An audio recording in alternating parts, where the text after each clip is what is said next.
what's up, y'all? It's your main man, Jay Sands. Stands on sports with... None other than Grap Lover. What up, y'all? What's good, world? How you? Oh, man, just What's chilling, brother. you know what I'm saying? Beautiful Sunday, just chilling. You know what I'm saying? How you feeling? All right. I'm good, brother. I'm good. Who we got today, bro? I see we got a guest today. We got Stahhr today, man. And this is the Roberto Clemente Deion Sanders episode number 21.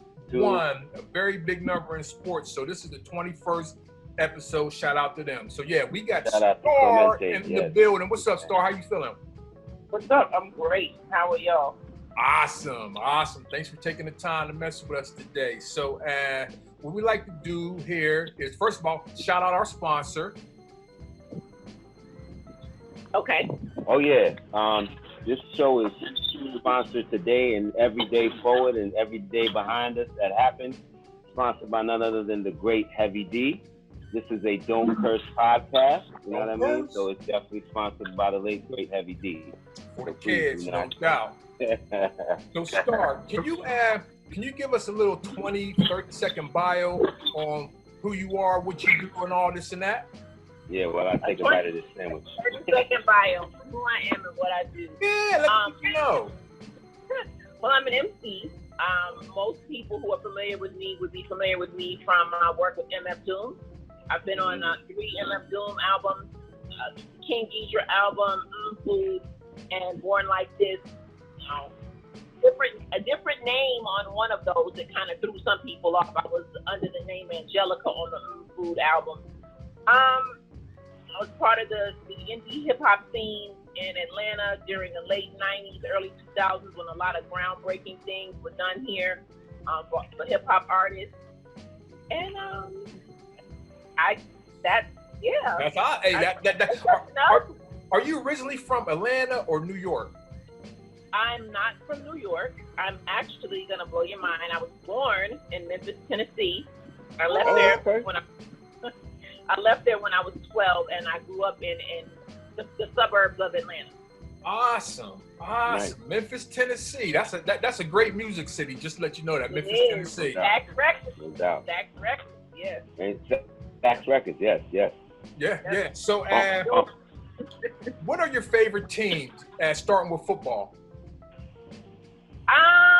I mean, I'm not a huge football fan, but when I was into football, I really liked the Steelers. Hold on. That's why you asked that question. You done hyped them up, Stahhr. You done hyped them up. There you go. That was a trick question. I think he knew that. No, I didn't know that. So you feel what I'm saying? Yeah. Yeah, that's a good one. Hyped them up. Stahhr, why you hype them up like that, Stahhr? Hey. Put that towel away, man. Yeah. Let's get some more of that, brother. Yeah, let's get some more of that. Yo, so what about baseball? I know a little bit more about baseball. So at one point, like when Ortiz and Manny Ramirez were playing, I was a huge Red Sox fan. Yeah. I was. But again, I go with players. I'm a person that follows players. Now I grew up on the Braves. I grew up on the Braves, so the Braves are my default always. But like 2004, 2005, I was really into the Red Sox. Like I enjoy watching baseball. Like my father used to take us to baseball games when I was little, so that's one of the sports that I actually really like and that I fully understand. Because football, I'm still kind of hazy on certain things. I love basketball, but baseball was one of the things I actually grew up, going to the game. Got you. So, great Sox. Well, we know about. You ever heard of Dale Murphy? I have. Okay, there you go. Like I said, that's big TBS Atlanta. When TBS first came out and they had baseball, you always watched the Braves. Dale Murphy, Otis Nixon, even Deion Sanders. Otis Nixon. Yes. Do you remember when Deion played in Atlanta? Do you remember that time? Vaguely. Okay, got you. When I was younger, I was into other things. Got you. He's doing the two sports. Yeah. Well, what about basketball? You got a favorite basketball team? So Golden State Warriors. No doubt. Is that bandwagon? Is that bandwagon? No, that's since high school when Chris Webber. No, when Chris Webber played. Yeah. Okay, so you're a Chris Webber fan. I used to have a jersey and all of that. Yeah, I was there when they were down. Did you play any sports coming up? I was a cheerleader. Whoa, okay. And that's a sport. It's a sport. Shout out to the cheerleaders. No doubt. My sister was a cheerleader. Yeah. That's cheerleading is serious. Yo, shout out to my niece Keena. Just made my that sister the was a cheerleading. My sister was a cheerleader in the 80s. Oh, okay. Shout out to my sister. Yeah. All right, so I'm gonna put you on the spot, and we have to go with your starting five. What you mean you haven't already been doing that? Nah, this is all. We call this the meat grinder. You're in the meat grinder. We're gonna grind you up. So you're This is normal. I want your top 5 Atlanta hip hop rappers from Atlanta. Top 5 rappers. Starting 5. Oh, that's easy. Andre 3000, Big Boy, CeeLo. 1, 2, 3. That's 3 so far, right? Yep. I got 2 more.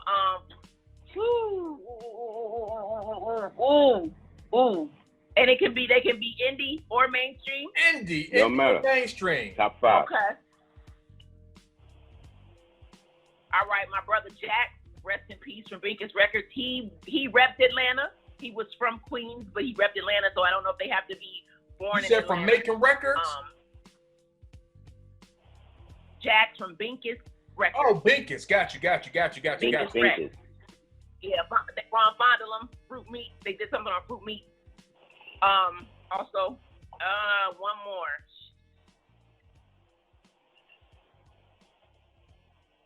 I'm going to throw a curveball. Go ahead.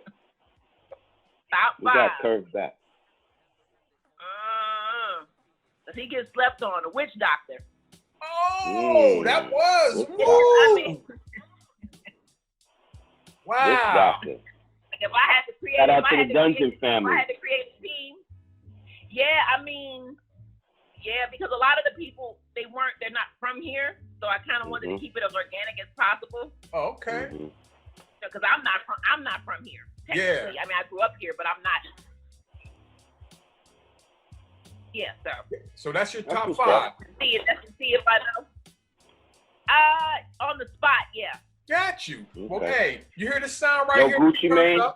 Let me turn it up. That's the horn right there. That means we're out of the first quarter. We're going into the second quarter. So we're out of made to the first quarter. So now we're going to the second quarter.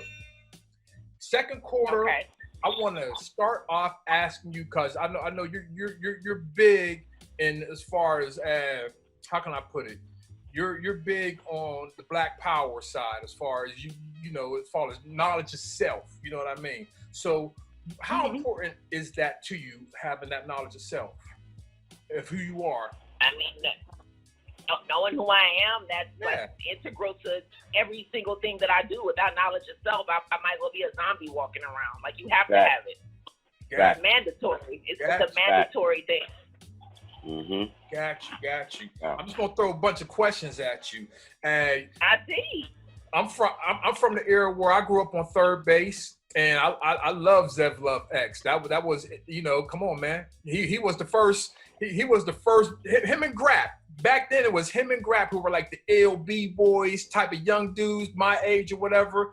And I was a big Zev Love X, and then became a big Doom fan. So I want to ask you, what is it like rapping with Doom? It is exactly probably how you think it is.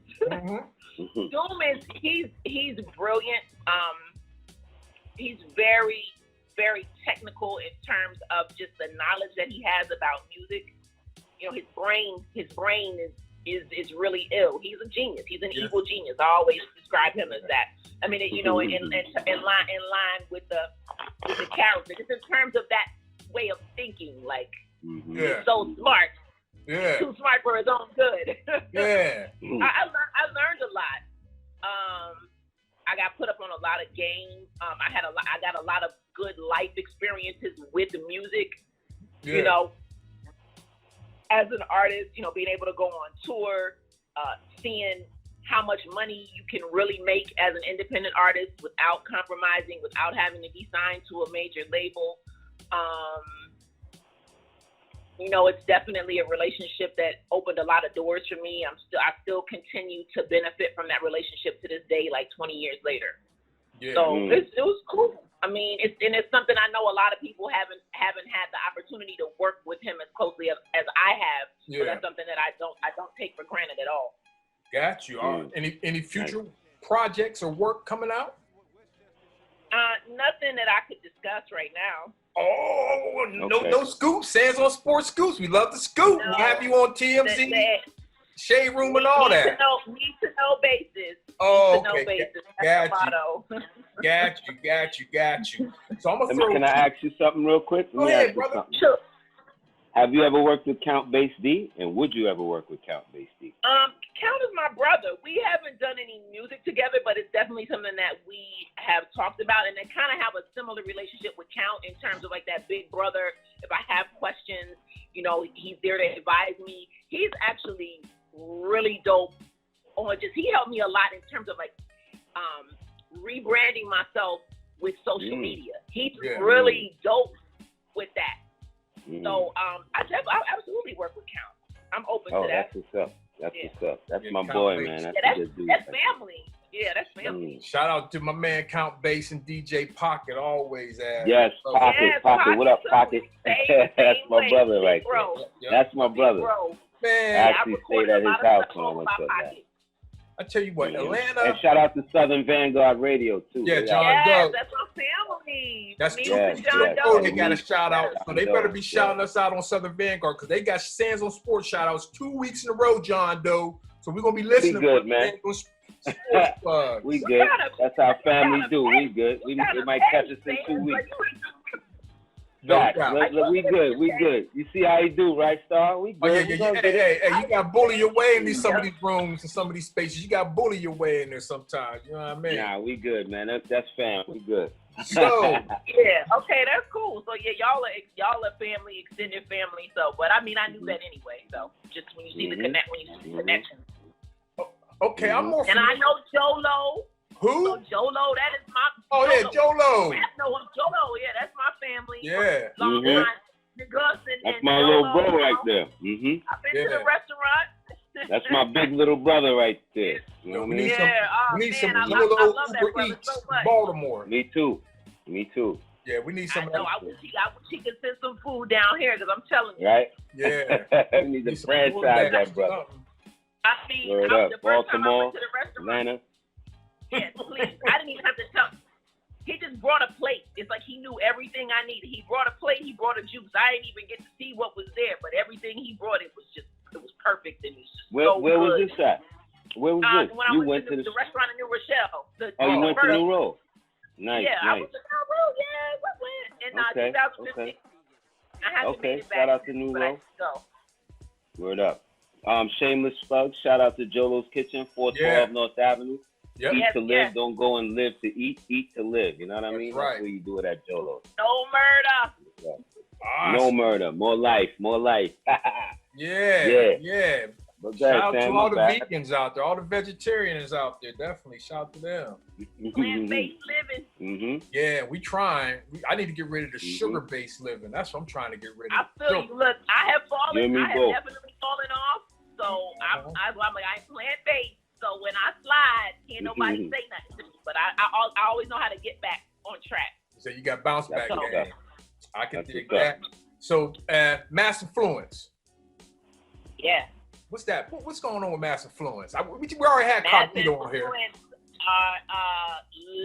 Legends, absolute legends in Atlanta. They kicked the door open for us on a global level in terms of being recognized, in terms of being a city that was sought out by other artists to come to. We had a fat beat here. Yeah. They are iconic. You cannot mention hip hop in Atlanta without mentioning Mass Influence. Mass Influence, no doubt. Yeah. No, it's not even possible. You can't even do it. We rapped to Cognito on here too. We rapped to him. And I learned stuff. Yeah, I learned big up stuff. Big up Spearhead X. Big up Rubik. Big up my man Applejack. Applejack, yes. DJ Applejack. Gotcha. It's like a family reunion without them being here. Like, yes, these are all my big brothers. And this is a serious question. The Micronauts. I'm kind of familiar with the Micronauts, but please break down the Micronauts so I can understand it more. So really, without the Micronauts, you would have never heard me. Like the first major project I was on, the first feature I did was on the Obelisk Movement album that they put out in 2000 that was on Subverse Music. And the Micronauts actually led to me meeting Doom. So, oh, wow. Right. So, I Self-Divine, Hulakim, Anuesu, like, I got to tell my Micronaut story. I just did an interview a couple weeks ago and I told it, but this is how this thing runs. Like on my 20th birthday, 96, because, you know, it is what it is. We not age shaming over here. No, we older. I'm old. Okay, so I'm old too. We young. What you talking about? Young but old. Birthday, right. My 20th birthday, 96, I was listening to 89.3. That's one of the local FM, and it's the community radio station. Like they play local artists. They don't play the traditional, you know, upper dial music platform for artists here. And they were playing the Micronauts, and I immediately drove to Earwax, which was a vinyl shop. You know, here they had vinyl and everything. They would do a lot of in stores. They no longer exist now, but they were on Earwax is big. Right. So I went right there, and I'm like, I need this song. I think I had to sing the song to them, or because I wasn't sure if I had the name of the group right. I still have the cassette to this day that I got in '96. It survived the house fire, you know, because it was in my car. And so they had a show, and I went to the show a couple of weeks later, maybe, and I was just vibing, and I looked up, you know, because, you know, when you go to certain shows in a smaller venue, there's no space between the stage, and he was like, in the audience rapping, and he just put the mic in my face and put me on the spot. And I was like, what is he doing? How does he know I rap? Because at that time, I had never performed. I'd just been, you know, freestyling and whatever, just amongst friends and different ciphers and stuff, but he actually put me on the spot. And I rhymed there, and from then we were just cool, and took me under the wing and ended up on that album. He was like, I have to have you on this album. I mean, he understood the importance. That's the thing. A lot of artists, I don't think they understand the importance of using your platform to help people that are coming up. Like when you have that light, you're supposed to share it. And I've always used that train of thought. Like if I had a show, I would do a collaborative song I have with somebody so that they could come and be on stage. And a lot of people, I guess people still do that, but they don't do it as much as they could. But we're a city where people shared their platform. That's one thing I can say about Atlanta. Like back then, platforms were shared. You know, if you got on, you were trying to help somebody else get on.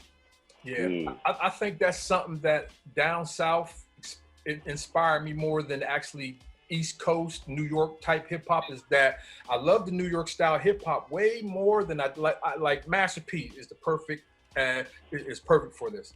I couldn't stand Master P's music, but I bit every business decision he made and I could apply it to myself because I saw how he worked. He was about helping people up where dudes in New York would be like, oh no, you don't know Cool Herc. I ain't messing with you. You know what I mean? And honestly, I believe that was what kind of closed the door on New York is the fact that they were so exclusive or excluding people from the culture. And every other city was like, well, shoot, if New York don't want us, then we might as well band together. Texas and Arkansas together, Mississippi, Alabama together, Florida and whoever together, Florida going out to Cali. So, yeah, and would you, not to cut you off, Sam, but would you blame that on the artist or the executives, bro?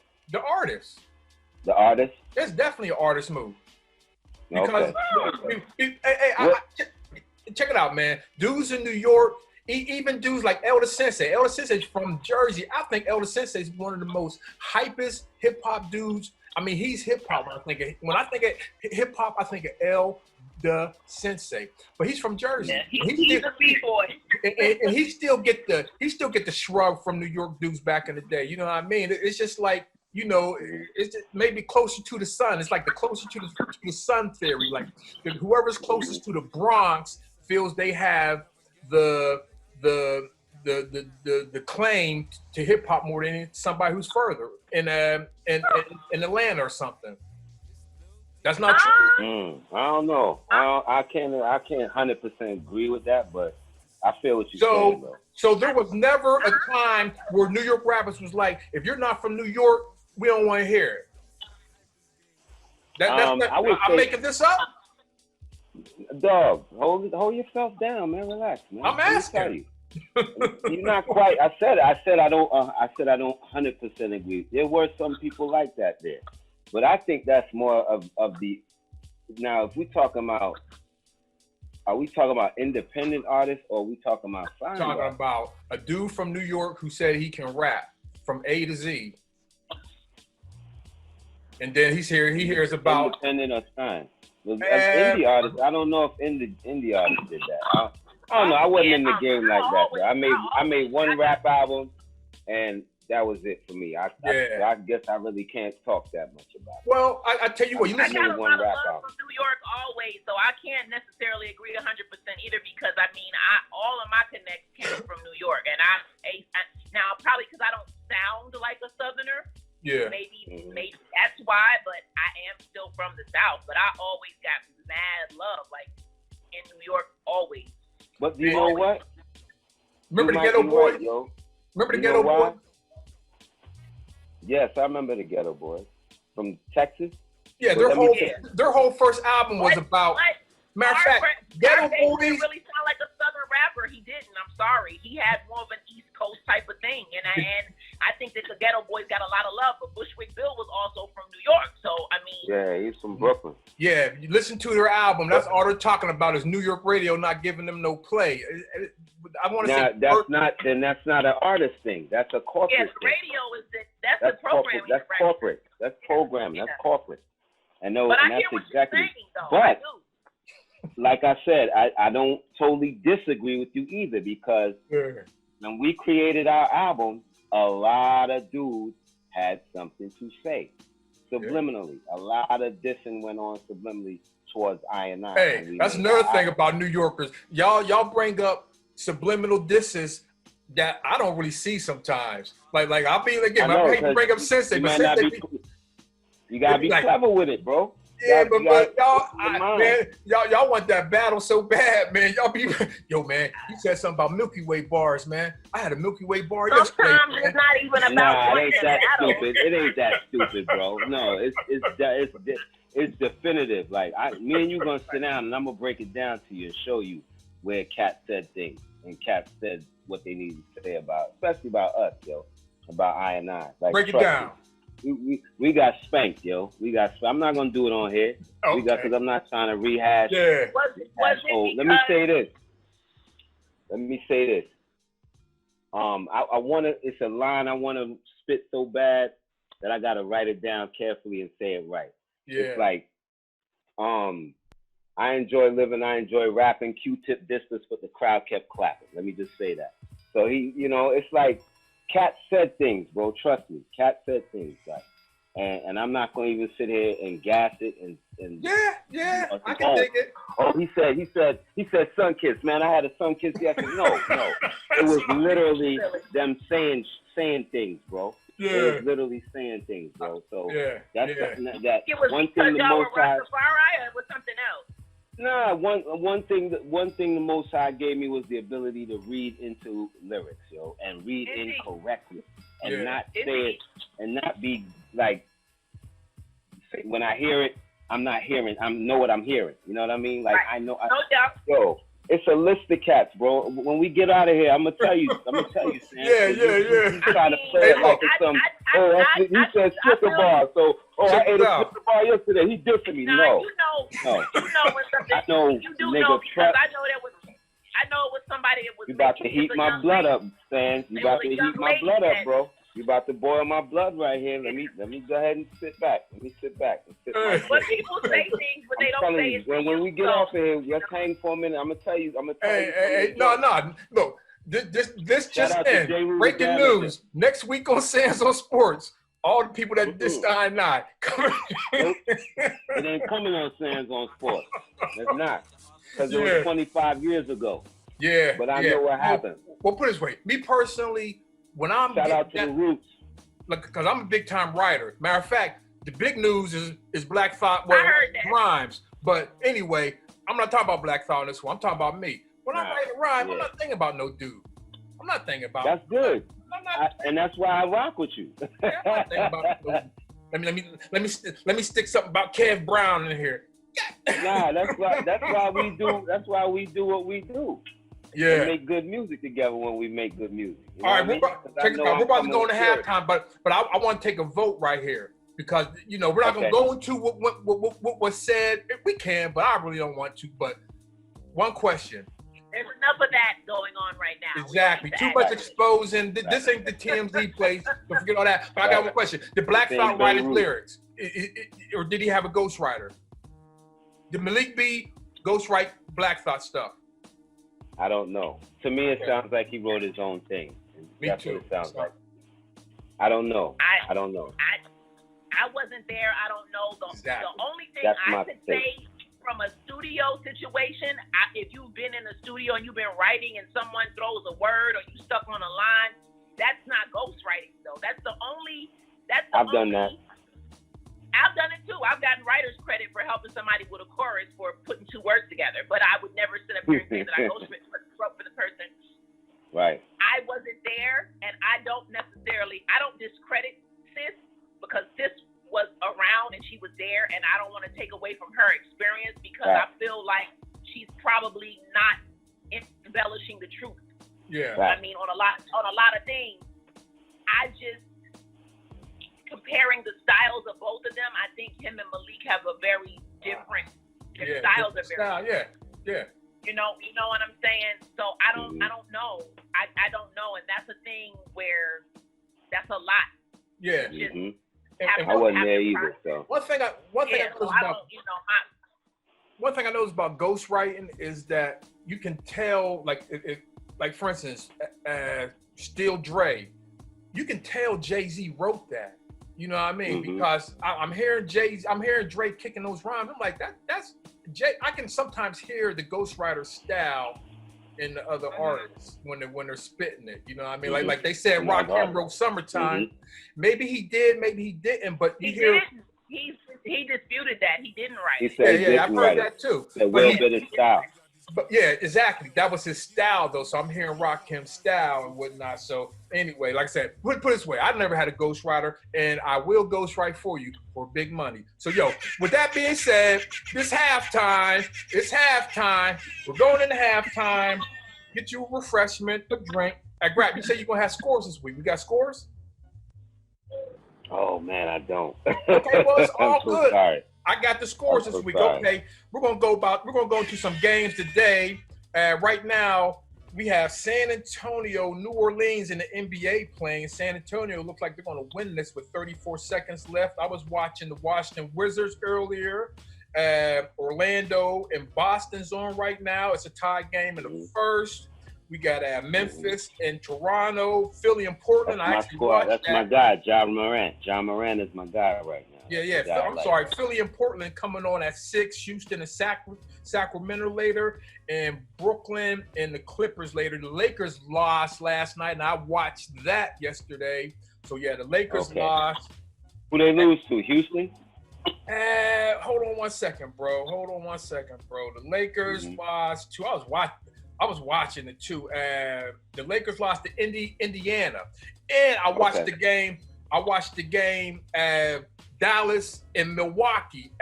Luca, the boy from Dallas. Doncic. Yeah, Luca Doncic. Man, he's the Don. So big up to Luca the Don. Yeah, he's the Don, definitely. And man. Also, this is depressing time for me because the Pittsburgh Penguins just got put out. When hockey came back from quarantine, they basically started the playoffs because the season was almost over before they broke. and Pittsburgh Penguins came back, and they're out in 3 games. Season's over, so I'm depressed because of that. And then I go look at the Major League Baseball standings. The Pirates are 3-13 in last place. So this is. Oh my God! Hey, what's going on? Y'all make sure y'all call and check on me and make sure I'm doing okay. Yeah, make sure you don't go near no building legends. Oh man. Yo, what's up with the Mets? How the Mets doing? What's their standing? I'll tell you right now, bro. Hold on one second. The Mets are. I'll tell you what. The Yankees are in first place, but the Mets are basically 7-9, close to the Pirates. If they, not 3-13, but close. So both our teams doing bad, brother. All right, man, we struggling. All right, we here though, Sam. We're gonna keep each other from the legends. Yeah. And we got golf too. I want to give it big up because I saw Tiger Woods in red today. So we got golf. Yeah. We got Tiger Woods on playing today too, man. So anyway, man, halftime's up. Hopefully you got what you need to get done. You know what I mean? We're going into the third quarter. That halftime was sponsored by Nike SB. Nike SB, holla at fans on sports. You need kicks. No doubt. So, yo, the big topic this week, Stahhr, and I'm glad you're here because I told Grap that I want this to be a place where, you know, we can have sisters on, black women on, they can talk and tell us something that we need to know. You know what I mean? You got to listen to sisters speak. So I want to get your opinion on this because this is the hot topic. Everybody's talking about it. I haven't even heard it yet. The WAP, is it called WAP or is it called WAP? WAP. I have no idea. WAP, WAP. Okay, WAP. All right, I haven't heard it yet or whatever, but I know what it's about. It stands for something very raunchy. Yeah. So, but it's okay. Because look, check it out. I used to listen to 2 Live Crew. I wasn't a big fan of I loved Akinyele, but when he did the one song that everybody loved, that wasn't my favorite Akinyele song. My favorite Akinyele songs was the ones over Large Professor beats. 2 Live Crew, like I said, I was a big 2 Live Crew dude or whatever. So I got nothing against it, honestly. But I want to ask you, does that song you think empower women or not? I haven't heard the song, so I can't speak to that song.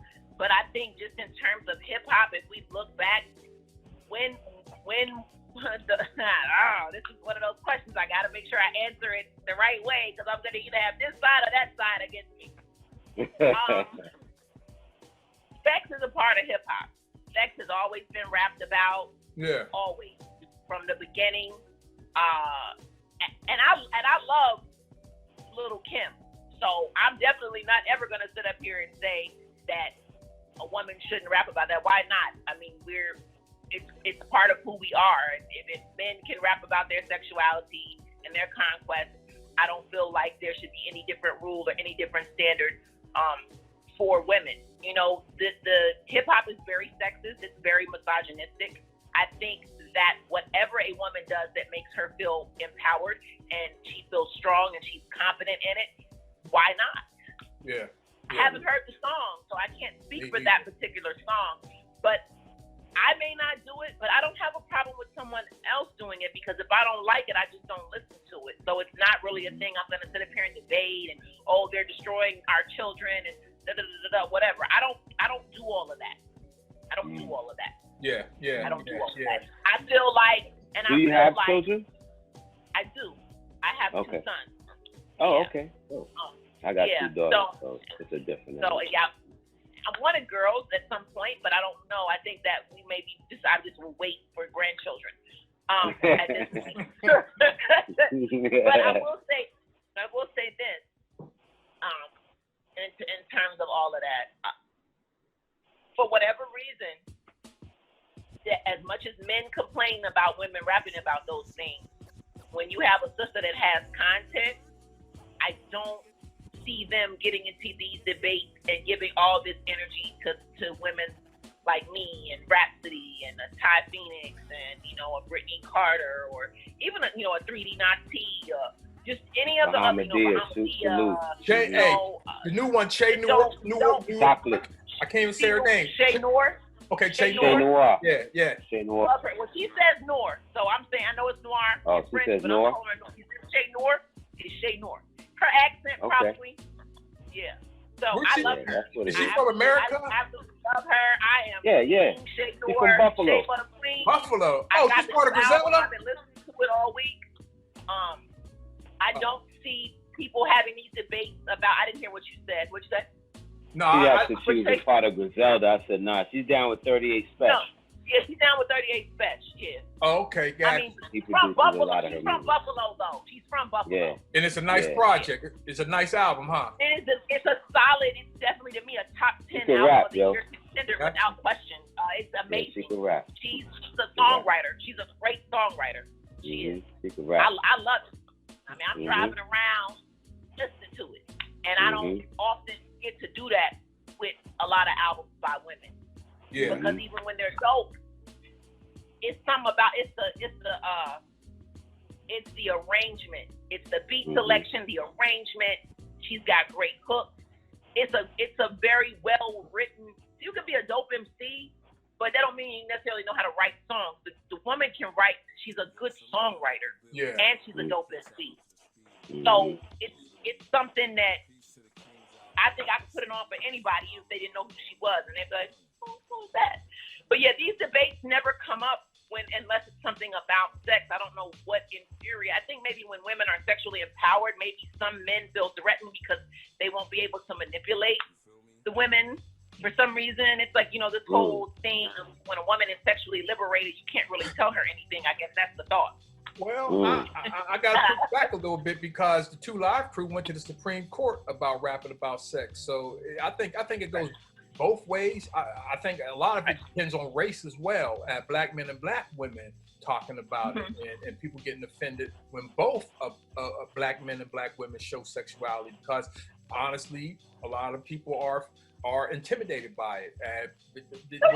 The thing they say, where they have the black man standing naked and the white man standing naked, and they look and they say, okay, this is where racism started. So there's always been in that pull as far as, when we express ourselves about that, people are going to have a problem. Plus, right now, everybody likes controversy, and everybody's business. But right now, the problem is us doing it to each other. I don't see any white people in this discussion. It's black men talking about 2 black women rapping about their vaginas, and they have a problem with it.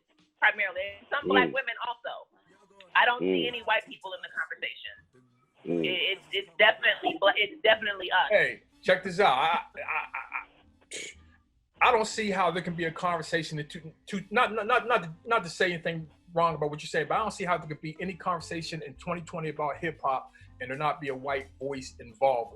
Dart Adams, he was on Twitter doing something, and it was the black writers talking about how they're tired of white people covering hip hop. And I told Dart, I said, Dart, I don't remember in my career, 20 plus years, ever being interviewed by black person for a magazine. Now, I've done black people on the radio, black people for their podcast, black people got them. I'm talking about somebody who got me in XXL, The Source, got me on one of the top sites. There's always been interviewed by a white person to get that spot or whatever I got. There's never been no brother interview or no sister interview. And I wanna say as a counterpoint to that, shout out to Bones Malone, because he was a cat who was interviewing black artists. Legend. You know what I mean? He actually came to my mother's house in Mount Vernon to interview my brother. So, shout out to Bones. So, I mean, there were black writers out there, bro. Ghetto Communicator. Shout out to him. Yeah. They just, you know what I mean? I was written by Courtney Brown in The Source. I don't know where that happened.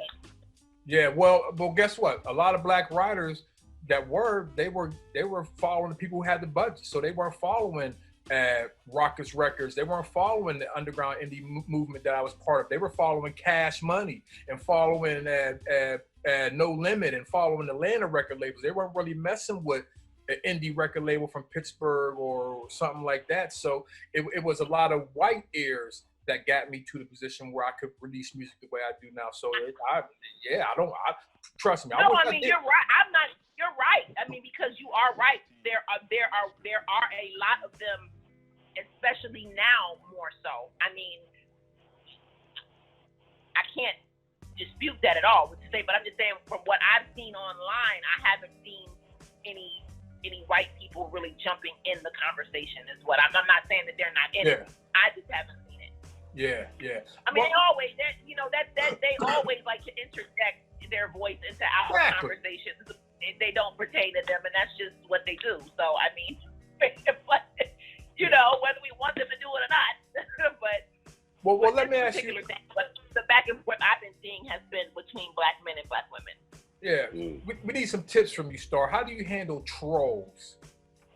Oh God, the trolls. Grap used to call me a troll on Twitter. Who called you a troll? King troll. Him. You are a troll. He is a troll, yo. He is. Yeah, he is. But I troll too sometimes, though. Yeah. A lot of the things I post are. I'm about to become one myself. You're not even on Twitter. I know. I'm about to come under a different name, boy, and come get you. Yeah, that's what they do now. Burner account. You have a burner account. It's fun. I'm coming to get you with mine too. Trolling is fun. It can be. I block them. Like when I realize that's what it is on Twitter specifically, I have my page set up that if I don't follow you, you're muted. So you could be under my post commenting, and the only way I would see it is if I actually went to the post and looked at it. I don't get notified. I block. I mute. Okay. I delete. If someone says something that I feel needs to be addressed, I will respond. But a lot of people, they just want attention, and I'm not because my trolls are always in. Yeah. So that's let's get to that. How dangerous is it jumping in Stahr's DM? Like how dangerous? Like do you decapitate them? Head rolling. Most of it I delete. Yeah. Because again, if I don't follow you, you don't even come into my main inbox. You're in that auxiliary junk mailbox, and I have to actually go and look. I set up my social media for the least amount of traffic, uncomfortability for me, because I do have anxiety, and that stuff really, social media can really trigger my anxiety. So I have to set up my experience to have the least amount of things that will make me anxious. It's gotten better because I think I have become known for someone who doesn't tolerate a lot of crap. Yeah, you don't play. So I mostly ignore. I see the messages and I just delete them. You hear that, Troll King? Hey, brother, look, I just promote music, man. That's all I do. Yeah, right. Hey, so this is the part of the interview where I can say I'm jealous. I don't like you no more because you've been getting a lot of love from Chuck D, and I want love from Chuck D. I got too. I want love from Chuck D. It's like, nah, but for real, Chuck been showing you a lot of love, and that's beautiful, man. So how does it feel to get recognized by one of the forefathers, one of the greats, top 5, top 3 MCs of all time? Right, and if I may add, why is he showing you so much love? What's going on? Chuck D. This record that I put out, it was actually a song that I sat on for a couple of years because I wasn't completely happy with it.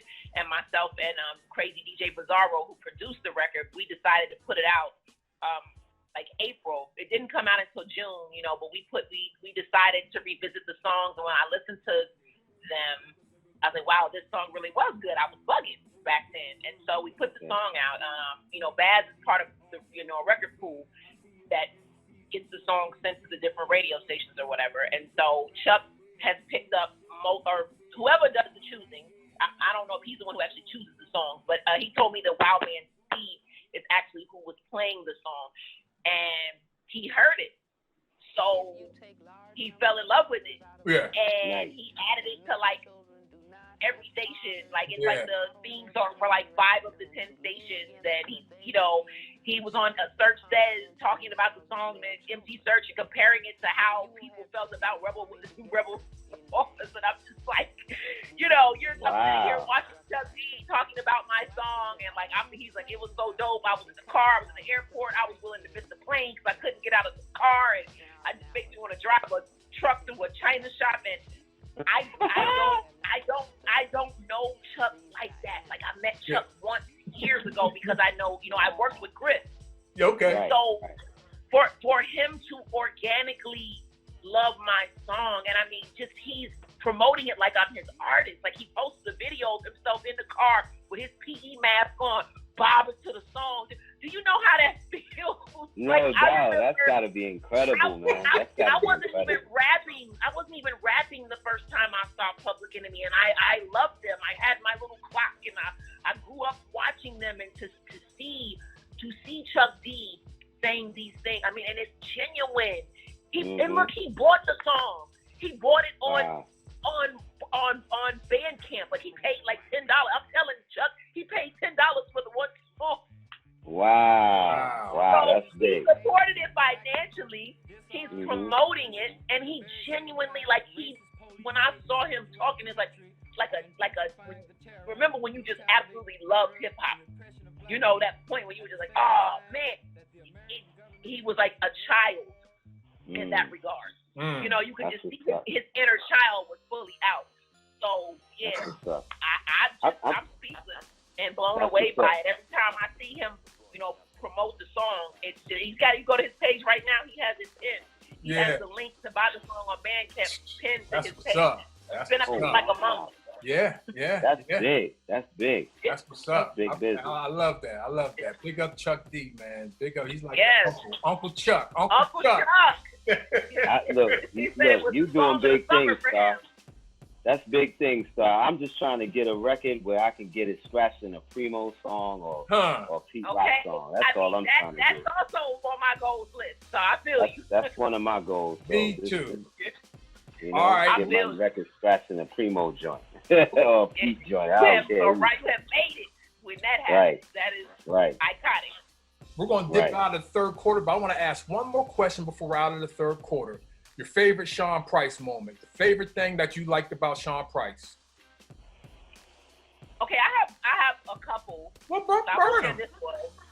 Okay, so during the time when Lyricist Lounge was touring, they 2003 they did a tour, Lyricist Lounge tour. It was them headlining. Pumpkinhead was with them. My brother Pumpkinhead, rest in peace.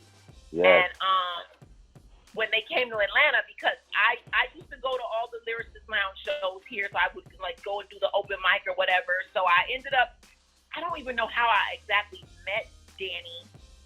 I think it might have been at I met Danny and Ant and Blue, probably at maybe the third or fourth one of the Lyricist Lounges they did here. Well, anyway, when they came to Atlanta, I don't know who plugged me into them, but somebody reached out and was like, Stahhr, are you available to perform? Here's the lineup, whatever. I was like, absolutely. Opening for them, hell yes. So I met Tamir Brown, because Tamir was the one that was organizing everything. Remember, I went to the sound check, met Tamir, that's my brother, now, what's up, Tamir, if you're watching this?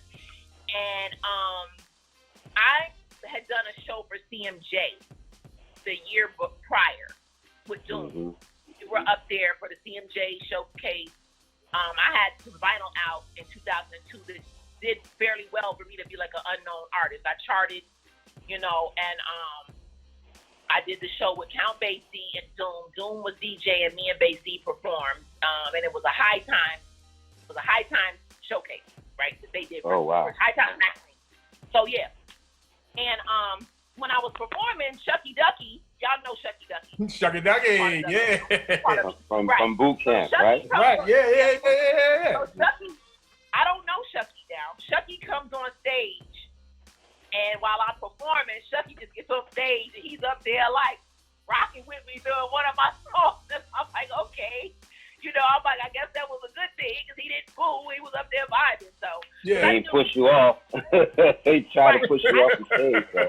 Right, because again, I'm not from New York. I'm not a New York artist, but the amount of love that I get in New York has always been insane. Like, I've always been received very, very well. That's the second home for me as a musician. So, Shucky was at he was at soundcheck, and he had a cold, and I'm like, well, look, I'm gonna go home. I'm gonna make you some ginger and lemon, right? So I made him a big picture of the ginger. I juiced the ginger, I juiced the lemon, put maybe some honey, some maple, whatever in there, because he had a cold. So I brought a whole picture. So I'm backstage, and I'm giving, all of them like, they're like, oh, what's that? So when I get to Sean, he's like, "You a witch or something?" Classic. And I'm like, "Yeah, what else?" But he drank. He goes, "No, this is mad good." He said, "This is mad good though." So, and I crocheted at the time. I don't really do it anymore, but I made crowns. So like I remember, after the show was over, went to the bus, had the crowns, and like he bought a crown, and I it was either a red, black, and green one or a red, white, and blue one. But I promise you, it's a picture of him, and he's wearing. I know that's my crown. I wish I could verify it because I had labels in them. So that's two. So he bought a crown for me. Well, the crown was one, but then this one is to me the most special. The last time I saw him, because Sean, I did not get to interact with him as much. Like I'm very close with Evil D and Walt. I'm very close to Stahhr. Stahhr is one of my really good friends. General. But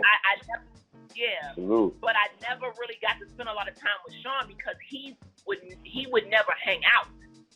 You know what I mean? Like I've gone to radio station with Stahhr, and we rap and Stahhr, we freestyling on the thing, but he would never hang out. Or it was the time when they would come here and he wasn't, when he had started doing his own solo thing, he would be out. They did a Duck Down 15-year anniversary here. And I remember Sean performed. Yeah, the Sparrow Monch, Dynasty, right, exactly. Buckshot was there. Smith and Wesson, but he was by the side of the stage and we were just talking.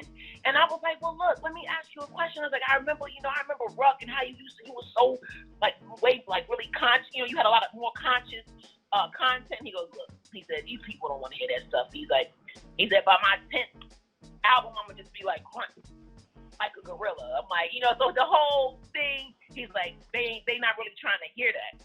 Yeah. And I'm like, he's like, but I'm still doing what I always did. He said, but it's the way I'm presenting it. So that whole gorilla thing, he talked about that whole ape thing. This was like 2015. We had this conversation, but he spent the next 30 minutes talking to me about Bernadette and little Sean P. and how him and Bernadette had just gotten married, and how he knew. And I was like, and at that time, I studied, more. I'm Moorish, so I studied the more, Moorish law. And I'm like, you signed that adhesion contract, you got married to the state, and he goes, nah. He said, but I did it because I know that if anything happens to me, Bernadette knows exactly what to do, and I know she'll take care of everything. So I did it legally to make sure, I love her, and because I know she's going to have my best interest, and I need her legally to be able to make certain decisions. Mm-hmm. He spoke so highly of her that when I met her, I was like, sis, if you ever doubted anything, let me tell you, that man talked about you like an hour. He loved you too. And that just made me look at him in such a different light because just that, even when, he rap about all kind of crazy stuff, but his respect for his wife, the family unit, that knowing that she had to be in a position to be able to take care of these things, and knowing that he had chose the right person. See, people don't give black men enough credit. I know most of the black men I know in the music business are married, and they're married to black women. So I really hate seeing that story that, you know what I'm saying? Give thanks. I hate seeing that story being told that black men don't commit, that black men don't marry black women. That I know a lot of husbands. I know a lot of husbands. You know what I'm saying? So that probably is my favorite moment of him, just seeing how much he respected her. Just how he held her up. That's what's up. So, that was my last time seeing him in our last conversation that I ever had with him, but it was about Bernie. So when I met her, I was like, I gotta meet this woman. Yeah. I gotta meet her, and I met her, and we absolutely love each other. She's a fan. I'm a fan of her. I want her to rhyme. I really want her to I want a full Bernadette project. Yeah, she gets it in, yo. She got it in on one of them albums that he did. She did. Yo, Bernie, she's dope. It in. Yeah, she gets it in. I think Bern, if she really get in there and cultivate it, a beat. She'll give you something, definitely.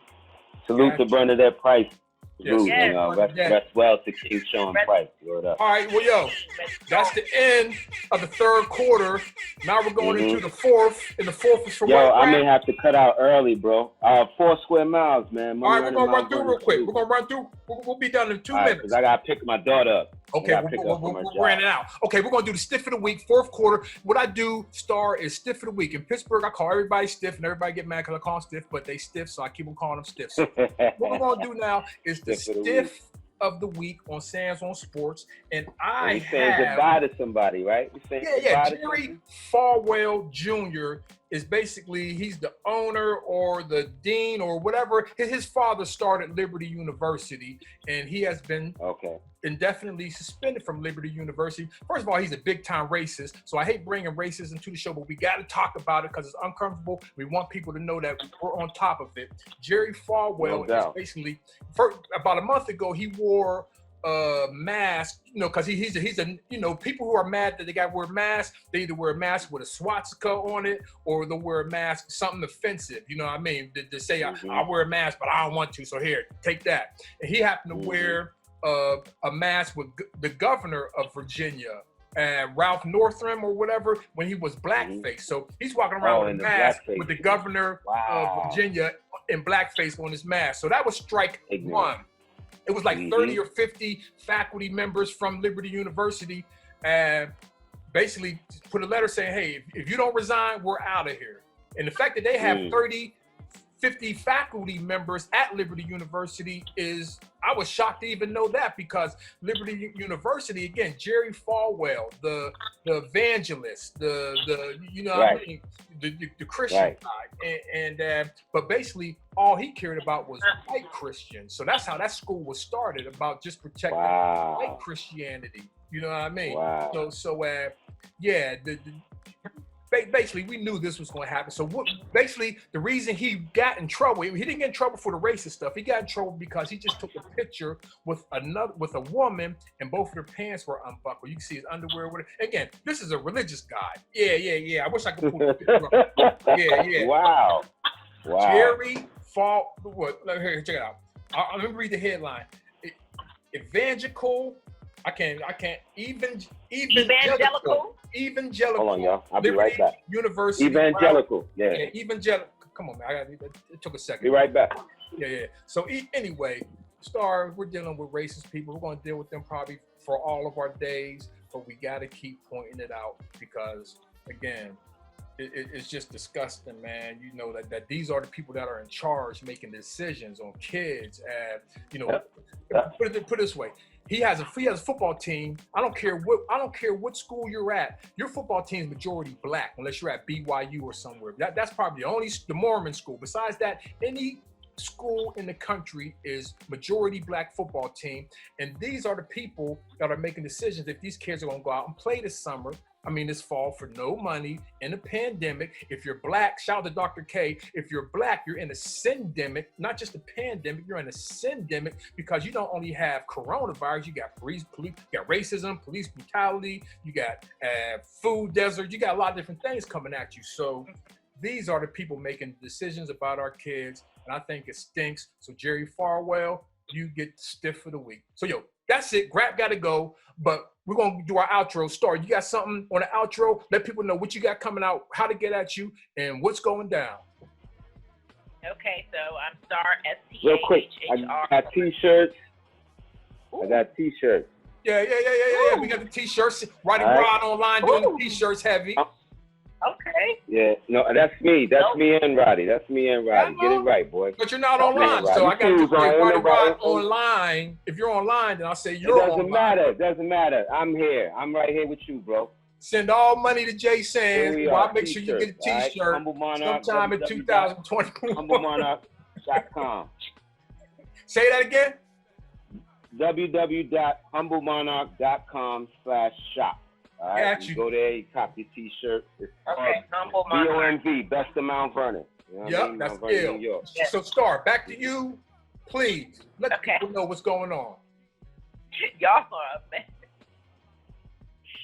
Okay, so I'm on all social media. Well, not all, but on Facebook, Instagram, and Twitter. Stahhr. The website is Stahhr Music, spelled Stahhr and then music.com.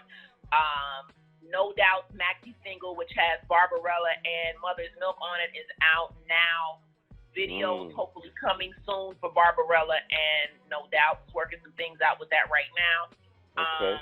The music is on all digital service providers, and then my full discography is on my Bandcamp only because everything can't be everywhere, so it's on my Bandcamp, stahhr.bandcamp.com. And that's it. That's it. That's right. So, make sure you go and get one. I'm getting one of them Stahhr t-shirts, man. I'm backed up on t-shirt. I need a Stahhr t-shirt. Oh, yeah, I have t-shirts also, but all that stuff is on my website. And he don't want this one, though. He don't want this one. I want them all, brother. Free. I want them all. $3.99. Nah, you don't. No, you don't. I feel like if I have a Stahhr t-shirt on, people just going to walk up to me and hand me money. So I'm just going to go with that one from the you're right. I could use one of those. Hey, man, take a... I can use one of those. You know her? And me some paper. So, Grap, what you got on the outro before we bounce? Yo, Sans, thank you for having me. Stahhr, thank you for coming by. We appreciate you being here. Love to all the beautiful people. Rest in power to Sean Price. August 8th was his 5th year anniversary of him leaving us. Yes. We miss you, brother. We miss your work. We miss your greatness.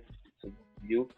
FBG Duck. I didn't know much about the guy from Chicago, but a life lost and a life lost. So rest in peace to FBG Duck. And just love and peace to the people, man. And keep tuning in to Sands on Sports. With so we can get it popping and keep it popping. No doubt, man. HumbleMonarch.com. Humble Monarch. Roddy Rod, HumbleMonarch.com/shop. I know y'all Virgos. Shout out to DJ Roddy Rod. Virgo Squad. So, I just want to say. I'm a Pisces. Oh, okay. Well, there you go. I just want to say rest in peace. So we're opposite ends of the spectrum. Oh, okay. See, I don't know anything about zodiacs. Shout out to my cousin Shania. She knows everything about zodiacs, and today's her birthday. So shout out to my cousin Shania. She knows everything about zodiacs. Oh, happy birthday to her, man. That's what Stahd's sister. Yeah, we can't get into any relationships though. Pisces and Virgo. We cool as friends. Yeah. So my son's father's a Virgo, so I know that. Yes. Oh yeah, he's a rock star. He's a legend already. We're great seducers, though. Right, Sans? We'll seduce the hell out of you, but hey, sometimes it don't last. It was a tough marriage. Life raft. You're gonna have somebody do you for the rest of your life. Like you got a piece of leg on your shirt. Detail oriented, yes. Lord, go ahead, Sans, my bad, brother. I thought you had to go, man. But check this out, man. I just want to say one thing. I'm about to get out. R.I.P. to Bernie Mac. He was so funny. I just want to say he passed away in 2008. So R.I.P. to Bernie Mac. And Stahhr, thank you for being on the show. I'm just saying. That's Grap Lover. That's Stahhr. Right, this is Sands on Sports with Grap. And we're out of here, y'all. Peace. Peace.